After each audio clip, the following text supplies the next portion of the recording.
go ahead and introduce it. This is the ride review for Thunderbolts. All right. So I was just asking right now if we could give spoilers, and Sal said no because it's too fresh. So I don't know where to start because I feel like it's all spoilers. Okay, on a scale from 1 to 10, I loved it 10. Dang. Yeah. I wouldn't go that far. I would go. Oh, it was so good. I would go about an 8. It was definitely one of the more solid ones from the past. I think from this new phase, probably the only one that would top it is probably Deadpool. Oh, that was a good one too. No, I really loved this. I think the reason why I love this movie, without giving any spoilers, is that it was one of the best interpretations that I have ever seen for adults on mental health.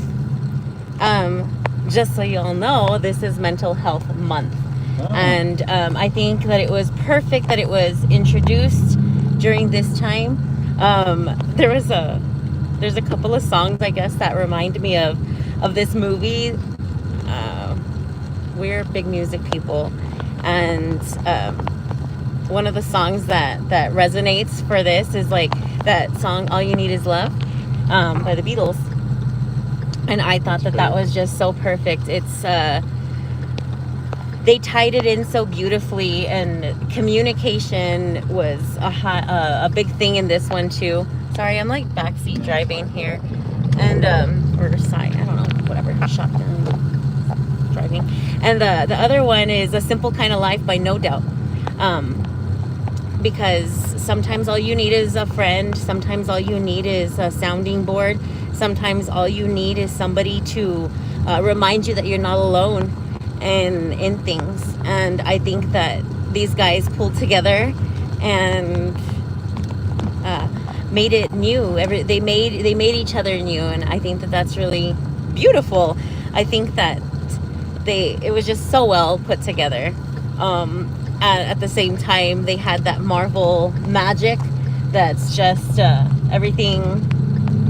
They have a really good formula of how to make these movies, and the music is good, the acting is good, all of it ties together. And yeah, there's little bumps and holes in these things, but for the most part, it's solid.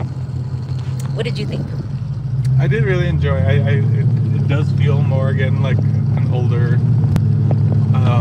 Marvel one, and I said that about the last one, about the Captain America one, but it's a completely different tone. Like this was more somewhat comedic. Like it's definitely like their version of Suicide Squad, because they're all like essentially the rejects or the criminals and whatever. And so that alone just kind of changes the tone a little bit. But kind of like you said, I think they kind of made it a point. And I think, again, I don't know if it's in my head, or I always think like there's a message to it, like in our current culture and political stuff, and I always bring that up. But it almost seemed like you can only beat so many people over the head with stuff, and like after a while, like you can tell that's not going to work, and you're going to have to find another way to end up working together, whether you like it or not. Like it's just kind of what has to happen for it to work out better than what it's been doing. And I thought that was a good way that they played it out, and you're in the end more successful by just being nice to each other rather than trying to, I don't know, victimize yourself all the time. And like, yeah, we all have our shit, and okay, like that doesn't make it go away either, so it just might as well. Well, yeah. Well, what I love about it too is that in order to continue to grow, you have to address the past. You can't just push it down. You can't just throw it out the window and be like, oh yeah, everything is going to be totally fine, when things aren't going to be fine. And it's a sad reality. It's a really difficult, pill to swallow. Yeah. That you have to address the shit in your life. That way you're able to come out new from it. And I think they did a really good job of making that very clear. Yes, it is spoon-fed in this one. I mean, for all of them, and you have to learn things for yourself, and they show that. And I guess like how you're saying, like addressing it, I think sometimes people think addressing it, I don't know, that essentially means that someone has to agree with you or that it's going to be fixed, and sometimes that isn't what it means. Like, it's addressing it is acknowledging it, that it's there, and there's only so much that's within your control about it, and stuff that isn't in your control with it, but it's finding a way to, how are you going to work around this, or like how are you going to accept that this is there and either go around it, go through it, but just pretending it's not there is not gonna fix anything either. Yes. Yeah. And I think the movie did a really great job of showing us that. I really, really liked it. I want to see it again and again. There were a couple of times where I'm like, ooh, it's starting to get a little bit slow and I'm getting nappy, but I didn't fall asleep. You did. I did a little, not as long as other times, like I didn't miss this whole scene or anything, but it was, yeah, definitely little lulls here and there. Yeah. But it wasn't bad. One thing I got annoyed with wasn't in the movie, but like one of the reasons we chose not to go to Alamo this time is because like I feel like the screens are kind of dim, and this time we went to Flick's Brewhouse and it felt like the screen was dim also. So I don't know if I've gotten used to our TV at home, that it's bright, and the dimness annoys me, and especially there were dark scenes and I was like, I can't see. Maybe it's my age also, I don't know. We're getting old. Yeah. No, but I agree. Even in the previews, I was like, why is this so low? Yeah, and I thought for the movie it was like it would come back up, and it didn't. So anyways, yeah. Where do you guys watch movies?